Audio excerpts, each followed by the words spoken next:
નમસ્કાર ખેડૂત મિત્રો, આજે તારીખ 6 જાન્યુઆરી 2025 ને આજની સવારની હવામાન અપડેટની અંદર માહિતી મેળવીએ તો ગુજરાતનું હવામાન આગામી દિવસમાં કેવું જોવા મળશે, સાથે જ માવઠાની સંભાવના છે કે નહીં તેની અપડેટ મેળવીશું.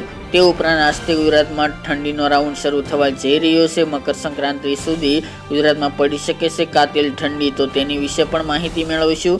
ચેનલમાં નવા હોય તો ચેનલને સબસ્ક્રાઇબ કરી નાખજો અને વિડીયોને લાઈક આપીને તમામ ખેડૂત ભાઈઓને શેર કરી દેજો. ગુજરાતની અંદર તાપમાન વધ્યું હતું, પરંતુ આજથી તમામ ભાગોની અંદર તાપમાન ધીરે ધીરે નીચું જાય તેવી સંભાવના રહેલી છે, કારણ કે ઉત્તર ભારતના ભાગોમાંથી હવે હિમવર્ષા ભારે જોવા મળી રહી છે, પડવાની શરૂઆત થઈ ચૂકી છે, જેના કારણે ગુજરાતમાં હવે ઠંડીનું પ્રમાણ વધી શકે છે, જેથી ગુજરાતના તમામ ભાગોની અંદર તાપમાનનો પારો 2 થી લઈને 4-5 ડિગ્રી સેલ્સિયસ સુધી નીચે આવે તેવી શક્યતાઓ રહેલી છે.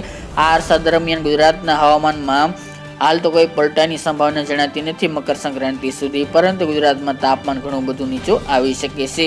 ખાસ કરીને ગુજરાતની અંદર કડકડતી ઠંડી આગામી 8 દિવસ દરમિયાન જોવા મળશે, એટલે કે મકર સંક્રાંતિ સુધી કડકડતી ઠંડીનો રાઉન્ડ ચાલે તેવી શક્યતાઓ રહેલી છે. સૌથી નીચું તાપમાન નલિયામાં નોંધાઈ શકે છે 4-5 ડિગ્રી આસપાસ. તે સિવાય રાપર, ભુજ, ભચાઉ, માંડવી, અડેસર, ધોળાવીરા સહિતના કચ્છના ભાગોની અંદર પણ તાપમાન સિંગલ ડિજિટમાં જોવા મળશે. આ ઉપરાંત ઉત્તર ગુજરાતની અંદર ઠંડીનું પ્રમાણ વધુ જોવા મળશે. થરાદ, વાવ, ધાનેરા, ઈડર, વડાલી, ખેડબ્રહ્મા, વિસનગર, ડીસા, અંબાજી, આબુ સહિતના ભાગોની અંદર, રાજસ્થાન બોર્ડર વિસ્તાર, આ તમામ ભાગોની અંદર પણ સિંગલ ડિજિટમાં તાપમાન જોવા મળી શકે છે. અમદાવાદ, ગાંધીનગર, ખેડા, આણંદ, બોરસદ, તારાપુર, દહેગામ તેમજ વડોદરા છે, દાહોદ, ગોધરા છે, મહીસાગર, પંચમહાલ, અરવલ્લી, મધ્ય પૂર્વના અને રાજસ્થાન બોર્ડર લાગુ વિસ્તારના તમામ જિલ્લાઓની અંદર તાપમાનનો પારો 10 તેમજ 10 થી નીચે જોવા મળી શકે છે. સૌરાષ્ટ્રના 1-2 જિલ્લાની અંદર પણ તાપમાન સિંગલ ડિજિટમાં 9 ડિગ્રી આસપાસ નોંધાઈ શકે છે. બાકીના સૌરાષ્ટ્રના અન્ય જિલ્લાની અંદર તાપમાનનો પારો 10 થી લઈને 12ની રેન્જમાં જોવા મળશે.